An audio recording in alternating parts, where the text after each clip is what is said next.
Watch my older videos on Brock Pierce, the head guy of Block One, who owns and controls EOS. It's important background for what I'm going to get into this time. EOS has spent the $1 billion worth of ETH in the past month. Okay, and what happened in the past month at EOS? Block One stepped down from, or Brock Pierce stepped down from Block One. And it looks like he took the money with him. Now, where did the money go? I think I know where it went. Those saying, oh, he's promised, Block One has promised to give it to the developers to develop companies on the smart platform. No, it's not going to happen like that. This is not the guy you're dealing with. So I'll get into where I think that money is right now, but let's just go over the facts. EOS has spent $1 billion worth of ETH in the past month, data reveals. EOS has spent 1,268,066 ETH, currently worth more than 950 million in the past 30 days. Trust Nodes is told based on third-party analysis of data provided by Sentiment, an ETH-based ICO project that has ambitions to become the crypto Bloomberg. According to their Sandbase analysis, approximately 1,268,066 ETH were spent in the last 30 days by EOS. More specifically, by Block One, the company behind EOS. That's roughly $1 billion at current prices in the last 30 days alone, and as you can see, dwarfs any other ERC token, 20 token. And you can see, obviously, none of these guys even have a market cap. A couple have a market cap of $1 billion, but nobody has that kind of ETH. Which makes you think, if they really sold these into the markets and took the $1 billion and ETH survived it, that's pretty impressive for Ethereum. And then if it's gone, then it's gone. Now they could have moved it out of their company-owned wallets into, Brock Pierce and Mark Collins Richter's private little wallets. We don't know, but I have a feeling it's gone somewhere else. It's like a shell game. They move money around, and when they get the money and you say, hey, look over here, look over here, look over here. I would say look for the Tether audit to come back, a shining example of what a great company Tether is, because they just got an injection of $1 billion. Potentially now. Most other projects have spent no ETH at all during the same time period, but what spent means exactly is a bit nuanced. We quote at length a statement by the analyst sent to us, quote, a conspiracy theorist applying his own interpretation of the Sandbase data might conclude that EOS is engaged in a concerted campaign to depress the price of ETH in order to promote his own interests. It doesn't take a conspiracy theorist. It takes understanding management. If you understand the management of EOS, which is Brock Pierce and crowd, the people who work for Brock Pierce, that's what Block One is. However, there are many potential causes for this phenomenon regarding EOS, and even some possible future implications and insights that can be taken away from analyzing the last month of EOS activity using metrics provided by Sandbase. Firstly, it's important to understand what the term spent on the platform means, as it can be very misleading if taken out of context. The spent column in Sandbase refers to the amount of ETH transferred out of project-owned wallet addresses. Sandbase uses community help as well as help from projects themselves and coin metrics to identify these addresses in a largely manual process. However, since the column data is correlated to ETH being sent from project-owned wallets rather than actually sold on exchanges or markets, underlying assumptions about a project's motivations or intent for selling ETH will need to be carefully analyzed before coming to any conclusions. For instance, in the case of EOS, around 1,268,066 ETH were spent in the last 30 days. However, there may be some rational reasons for this to occur that revolve around the EOS platform and recent developments regarding the platform. Specifically, the company behind EOS, Block One, which is owned and operated and controlled by Brock Pierce and only Brock Pierce, has publicly announced their intentions to commit $1 billion to developing the EOS infrastructure and ecosystem. So that's a promise, another promise from Brock. The same guy who said, oh, I was in Spain for 2.5 years and being prosecuted and lost the case against me for it wasn't only pedophilia, but it was also he kidnapped children, he got them drunk, he drugged them, and he lost that case in judgment because he never replied to it in 2.5 years. He says, "Oh, I didn't know about it." Well, everybody, all his friends knew about it in L.A. And why did he run away to a little Spanish hacienda rented with Mark Collins Rector and Brad Shackley, where they were arrested and stuck in jail and found more pedophilia pictures, videotape, all that, than have ever been found before. This guy is an absolute criminal. And I don't want to hear anybody on the EOS side say he's not. And no, you cannot separate Brock Pierce from Block 1 from EOS. I'm sorry. It's not going to happen. Anyway, but you got to link in Tether and Bitfinex as well, because those are projects of none other than Brock Pierce. Okay. Additionally, they recently announced several joint ventures and partnerships with EOS Global, FinLabs AG, who committed $200 million and $100 million to EOS system development, respectively. They can kiss that money goodbye, boys.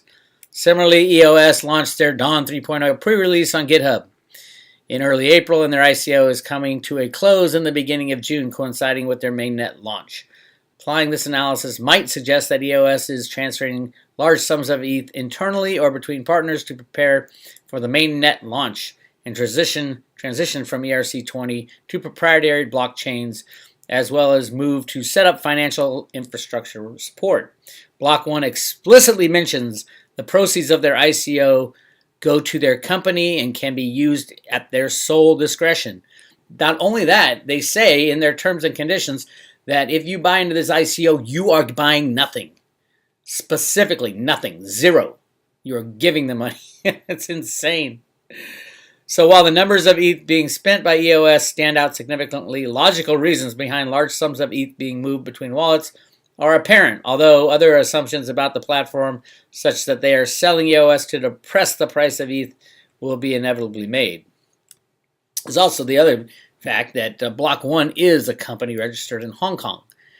And if Block 1's sitting there with with $1 billion, and then the feds come in and bust them for all the crimes that they commit in the background, that $1 billion will be gone, be confiscated. So yes, of course they're going to move it out of there. First, the EOS ICO has been huge and is estimated to be worth $2 billion. I wonder if they moved out their $1 billion or the developers' $1 billion. With the proceeds of that belonging to Block 1, it is obvious that their transactions involving ETH will be notably larger than the vast majority of other platforms. Also, the design of EOS as a proprietary operating system environment compared to other ERC-20 platforms has critical implications on how the platform's funding is sent from its address. The vast majority of ERC-20 platforms retain a certain amount of tokens for their team and development of their platform. Sending ETH outside their platform would qualify as spent on Sandbase is not nearly as likely as with EOS. This is because of an operating system framework for building decentralized apps and platforms. In order for Block 1 team to fulfill the commitment of their funding being applied to the eco development system, they need to send those funds outside of their own wallet to help support blockchain platforms and other development EOS. With organizations and platforms that utilize EOS IO software outside their control. Yes, absolutely. So I've been saying it over and over again. It gets down to, do you trust management? Do you trust what Block 1 says they're going to do? I do not. They're criminals. I have proven that many times over. Many people have proven it. Go see An Open Secret. Watch that. Download that movie on YouTube and watch it. You will be sick to your stomach and sell your EOS faster than you can say EOS. From this perspective, the transfer of such large quantities outside the EOS wallet might appear less nefarious. Finally, if EOS was dumping these sums of ETH, instead of just transferring them to other wallets, we would potentially find a correlation in the price of ETH over the same time period. However, it doesn't appear that the ETH price has been depressed by its action, given its increase by 60% in value since the beginning of April, around 2 to 3 billion on average in 24-hour volume, according to CoinMarketCap. Over the latter half of the month. That's crazy. Yeah, the volumes, you look at the volumes of these exchanges, and you're like, well, how is that possible? 2 to 3 billion every 24 hours. It's a game, my friends. It's a game. Price, of course, depends on demand and supply, blah, blah, blah. Okay, so what do I think he's doing with it? I think it's going right here to Brock Pierce's other problem. Bitfinex and Tether are unauditable. Why will they ever do a real audit? I'm sure you're aware, recently Bitfinex and Tether announced the relationship between them and their auditor has been dissolved. Dun, da, da, da, da, da, da, da. And the firm is called Friedman LLP. And they quote, this is from Tether. We confirm that the relationship with Friedman is dissolved. That's their only auditor. The only person that can say that they have the $2 billion to back up the Tether token. Given the excruciatingly detailed procedures Friedman was undertaking for the relatively simple balance sheet of Tether, it became clear that an audit would be unattainable in a reasonable time frame. As Tether is the first company in the space to undergo this process and pursue this level of transparency, there was no precedent set to guide the process or any benchmark against which to measure its success. It's very simple. You go to the bank and you say, prove to me that they have $2 billion. And prove to me that it is not rehypothecated and not owned by somebody else, and there are no claims on that $2 billion. This is not hard. This is the easiest thing in the world, a Tether spokesman said. For purposes of this blog, we're going to assume the following. 1, Tether actually has the dollars. 2, Friedman was in fact willing to audit Tether and Bitfinex, but wanted more information. It is just insane. It is just insane. What else is going on with this? They promised audits in 2016 as well. Now remember, Tether is Brock Pierce. Brock Pierce is Tether. And let me just show you the timeline of warning signs. Concerns are growing as to whether Tether, the stable token pegged to the dollar, is backed by actual U.S. dollars. And recent scrutiny, Brock, on the run again, by U.S. regulators is doing nothing to allay those fears. As of this writing, the number of U.S. dollar Tether in circulation is 2.2 billion. That means Tether should have a matching number of dollars in one or several bank accounts. But so far, no external audit has been conducted to show the money actually exists. Tether is owned and operated by the same individuals who run one of the largest Bitcoin and cryptocurrency exchanges in the world, an unregulated exchange with no official oversight. Bitfinex handles a daily volume of about $2 billion. With no management, no nothing. In 2015, Tether began issuing USDT at a slow pace, but after Bitfinex lost its relationship with Wells Fargo and was shut off from its main banks in Taiwan in April 2017, that issuance took on a rapid and lighter, almost frenzied pace, with higher and higher volumes being printed each month. During the same period, the price of Bitcoin rose from 1,000 to a peak of 20,000 in mid-December. If regulators were to crack down on Bitfinex and Tether, it is hard to guess what impact that might have on cryptocurrency markets at large. This is the problem with criminal companies, criminal tokens within the cryptosphere. It's going to hurt everybody when it falls apart. And here's the timeline. 2012, Bitfinex, the company, becomes the parent company for Bitfinex and Tether and is founded in, drumroll please, Hong Kong, where that's the same place that Brock Pierce has most of his entities, out of Hong Kong. That's where he brought his current president, the Brendan guy, when he had just turned 18. Brock Pierce had a relationship with him since he was 15, moved him to Hong Kong right when he turns 18, and now he is the president the CEO of Block One, which owns EOS. Bitfinex incorporates in Hong Kong. Phil Potter runs the company alongside CEO Jan Lucivius van der Veed. Bitcoin Foundation director and former child actor Brock Pierce announces, quote, Realcoin, a cryptocurrency backed by U.S. dollar value.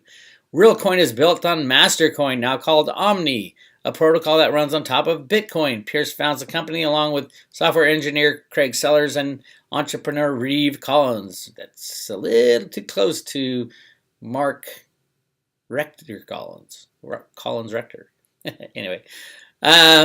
So yeah, Brock Pierce, they rebranded is what they called it from Realcoin to Tether. In September 2014, Bitfinex operators Potter and Devancy set up Tether Limited in the British Islands, but tell the public that Bitfinex and Tether are completely separate. Realcoin rebrands Realcoin, 100% owned and invented by Brock Pierce, rebrands to Tether, stating it wants to avoid association with altcoins. At the same time, the company announces several partners, including Bitfinex.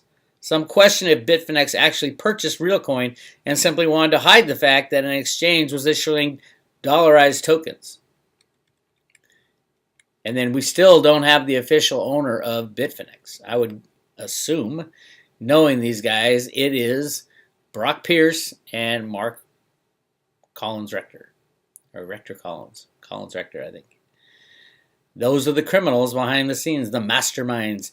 And I think this is exactly where that $1 billion is going. We're going to see a surprise. Oh, yeah, we have the audit right here.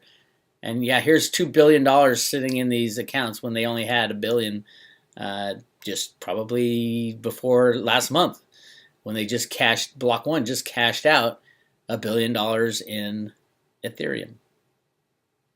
See how it all fits together? All these guys need to be arrested, audited. We need every single regulator on planet Earth to go after these guys. They are going to really hurt the cryptocurrencies when all this falls apart on them. It's depressing. All right. And then we got February 2015. Tether begins trading, but the amount of US dollars in circulation remains relatively flat throughout 2015 and 16. On May 22nd, 2015, Bitfinex loses, quote, loses 1,500 Bitcoin worth $400,000 at the time when its hot wallets connected directly to the internet are hacked. Amazing how that happens, huh? The amount represents 0.06% of the company's total holdings. Nobody knows the company's total holdings, of course, because they aren't audited. It's a private company. Bitfinex indicates it will absorb the losses. June 2nd, 2016, the CFTC fines Bitfinex $75,000 for offering illegal off-exchange finance retail commodity transactions in Bitcoin and other cryptocurrencies, and for failing to register as a Futures Commission merchant as is required by Commodity Exchange Act. In response, Bitfinex moves its money from an omnibus account to multi-sig wallets provided by BitGo, which is Brock Pierce, is one of Brock Pierce's large investments. August 2016, the second largest digital currency exchange heist in history, Bitfinex is hacked once again for $75 million. Bitfinex never reveals full details of the hacks, but BitGo, the security company that had to sign off on the transactions, claims its servers were not breached. August 2016, Bitfinex socializes its losses from the theft by announcing a 36% haircut for almost all customers. In return, customers receive BFX tokens initially valued at $1 each. It is a shell game that Brock Pierce and his buddies are just moving money here and there. It's disgusting what's going on. August 2016, Bitfinex announces it has hired Ledger Labs, a blockchain forensic firm, to investigate the theft and perform a complete financial audit.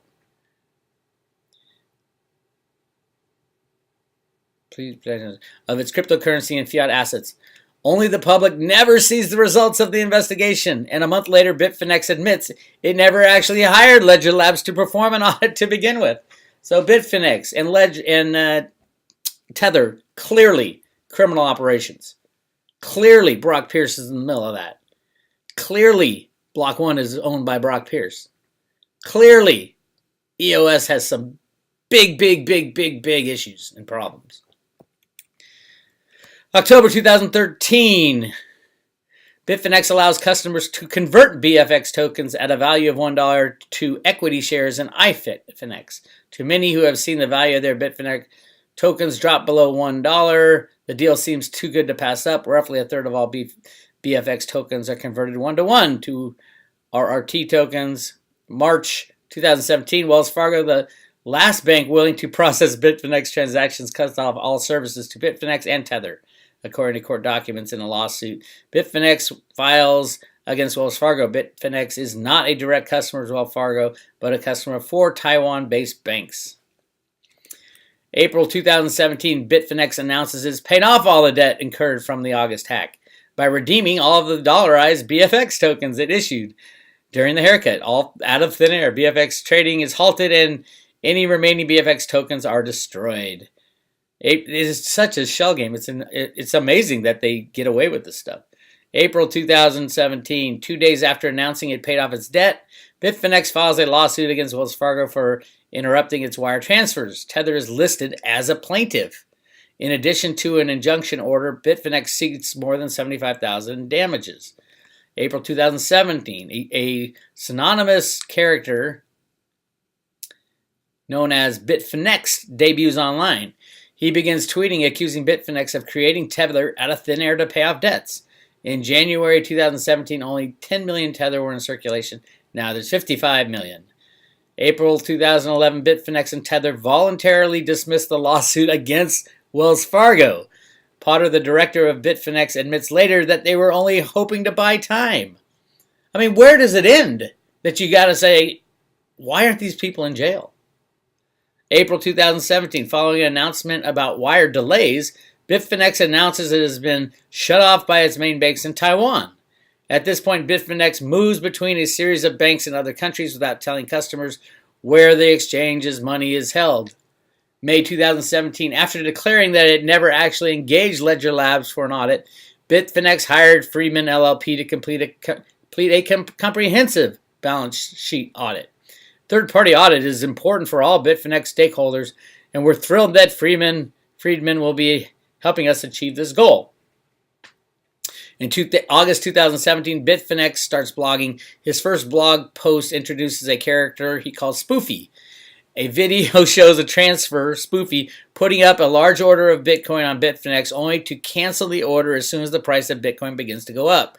Mt. Gox, an exchange that handled 70% of the Bitcoin transactions worldwide before going bankrupt in 2014, was also accused of manipulating markets. Absolutely. Bitfinex is the most criminal of all exchanges. November 2017, leaked documents from the Paradise Papers reveal that Bitfinex and Tether are run by the same individuals. Up until now, Tether and Bitfinex insisted it was two separate operations. And then all of a sudden, 10 days later, Tether is hacked, and 31 million US dollars worth of Tether are moved from the Tether Treasury wallet and sent to an unauthorized Bitcoin address. Tether initiates a hard fork to prevent those funds from being spent. December 2017, Bitfinex hires New York-based 5W as their PR firm. So what do? As soon as you get hacked, you hire a PR firm. In December 2017, a quarterly report, Bitfinex announced it will no longer serve U.S. customers because it's too costly.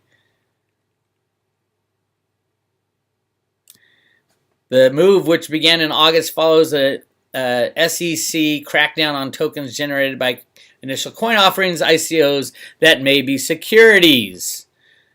December 2017, Bitfinex hires lawyers and threatens legal actions against critics. December 2017, the CFTC subpoenas Bitfinex and Tether. The actual documents are not made public. December 2017, without making any formal announcement, Bitfinex appears to suddenly close all new account registrations. Those trying to register a new account are asked for a mysterious referral code, and no referral code seems to exist. January 2018, after a month of being closed to new registrations, Bitfinex announced it's reopening its doors. Now requires new customers to deposit $10,000 in fiat or cryptocurrency before they can begin trading. January 2018, after 5 months stating an audit was forthcoming, Tether parts ways with auditors Freeman LLP. Given the excruciatingly detailed procedures Freeman was undertaking for the relatively simple balance sheet of Tether, it becomes clear that an audit would be unattainable in a reasonable amount of time. And then January 2018, in the first month of the year, Tether issues 850 million new Tether, more than any prior month. Then, I'm going to add to this article, then the EOS ICO goes off. Block 1 gets $2 billion worth of cash through Ethereum, sells it to back the Tether tokens. And watch in the next couple months, you are going to see Tether come out and say, hey, here's our audit.